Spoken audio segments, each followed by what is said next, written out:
I remember the garden when I first came there. There wasn't much out there. Nobody went out there and used it. So it was just sitting there. We had weeds up to our waist. It was uncared for, hadn't been loved, hadn't been tended.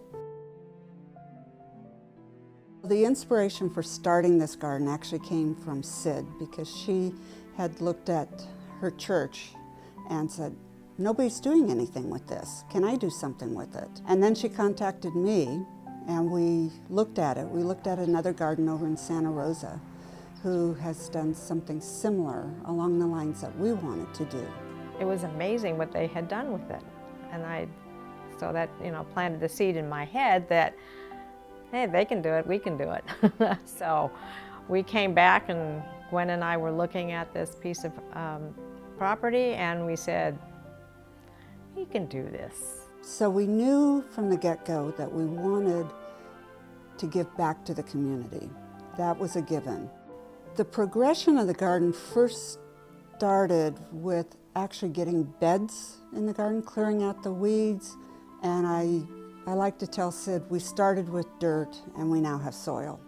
But meanwhile, Gwen and I are talking and we're thinking, okay, what is our next step? So we decided to put in some long rows, the 50-foot rows, and then we put in 4 raised beds. So we worked with that for the next year. Within the first 2 years, there came a time when we sat back and went, there is a special feeling about this garden. If there is ever something called spirit of place, this garden definitely has it. And we found that people would come out and just sit and just enjoy it. They said, I enjoy reading here. I enjoy studying here. No, I just want to sit and listen to the wind in the trees. So I think the biggest thing that we created was a spirit of place that just happens to be very prolific in providing food for the needy, for homeless, for those whose salary can't quite stretch to the fresh fruits and vegetables. And that's something we can provide. I do this because I feel called to it and I am passionate about it. I would rather be out in a garden than doing about anything, really. Just because I find God out there too, for me.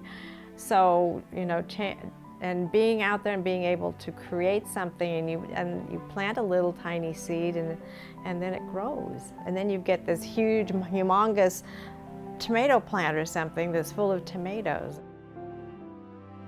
There is a power higher than us, and I don't care if you call it God, Buddha, nature, there are forces stronger than us, and it's good to sit back and just meditate or quiet the mind and reflect on all the good that there is in this world, because we hear about all that's going wrong, but there is a lot.